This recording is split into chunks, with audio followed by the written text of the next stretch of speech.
Hey everybody, what's going on? KSA Kris here, the Real Estate Blitz, and it came up again. So I figured I'd hit it up today, and I'll start it off with a question. Do you think it's important for real estate agents to drive a certain type of a car? And you know, I did a video. Actually, I was driving one day. I did a live video on YouTube a little while back, and it came up again. Somebody asked me, actually got asked by a couple people, and they were asking me what I drove to appointments, things like that. So I'm going to give, hopefully this will be squashed. This will be the end of it. I don't think I'll ever do another video on this because I'm going to talk at length on it, in my opinions. Look, you are where you're at. I think where a lot of real estate agents go wrong is that they start over leveraging what they got, how much money they have, what they're spending. They're trying to impress too many people. Okay, whatever you got, make sure it's clean. Whatever you got, make sure it's in good running condition. Whatever you got, make sure it's just presentable.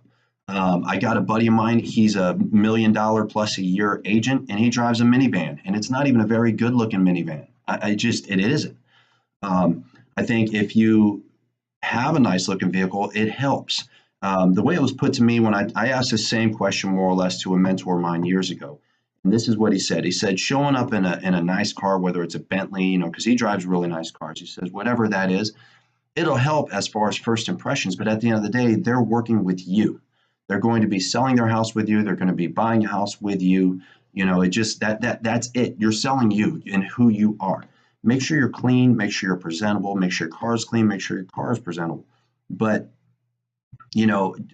getting lost on the idea that you have to go out and waste money or spend money in order to have a really nice car in order to get an appointment, I'm just not a firm believer of that. Now, when you start coming up, yeah, get a nicer car. It helps.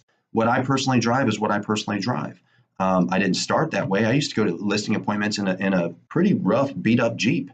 And I didn't care. I showed up in my Jeep. It was clean. It was a little goofy, but it got me there. It got me plenty of appointments. It got me underway. Now, my wife, she drives a nice truck, and I drive a nice Audi.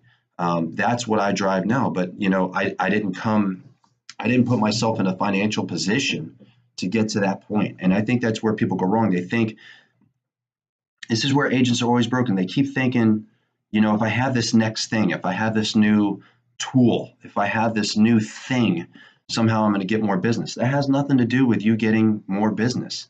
Like almost none of that stuff. There are basics that you have to do every day to get business. If you're not doing them every day, you're not going to get business. It doesn't matter how nice your car is. You could be driving around in a brand new Bugatti. If you don't do what's required, you're not going to get any business. See? So hopefully this puts this to bed. For the people that look down on the vehicle that you do pull up on, look, the honest truth is if you're pulling up in a beat up Civic, you probably aren't going to be listing a $3 million home. But if you're a hell of a salesperson, you probably will. But, it does give an impression. But for the bulk of what we do in real estate, just make sure it's clean, presentable, and put together. That's what I would say. And then I think one other tip for me, just because it's happened to me, when your car is like a hot mess inside, it's happened to me because, we live in our cars, we're busy, we're out seeing clients, we're working, you're throwing paperwork here and there. And I actually got out, and it was a little embarrassing. Client happened to be in the driveway and insisted on coming up to the car, and I had to open it up to go in the back seat, which looked like a junk pile because I had just contracts all over the place. And it's kind of an indicator if somebody sees in there. So I just personally, I keep these boxes. I have like different boxes that I got. Hold on one second. I have like different boxes and stuff that I have in my trunk. You can see there's I keep my stuff in there. These are like my white letters, and I have different boxes like organized in my trunk. So even if they see the hot mess in the trunk, at least it looks organized. I have bins and stuff. And when I come out of an appointment, I put it in the bin, and it's just part of the process. But anyways, that's my opinion on the vehicle thing. Hopefully it's put to bed. I don't know.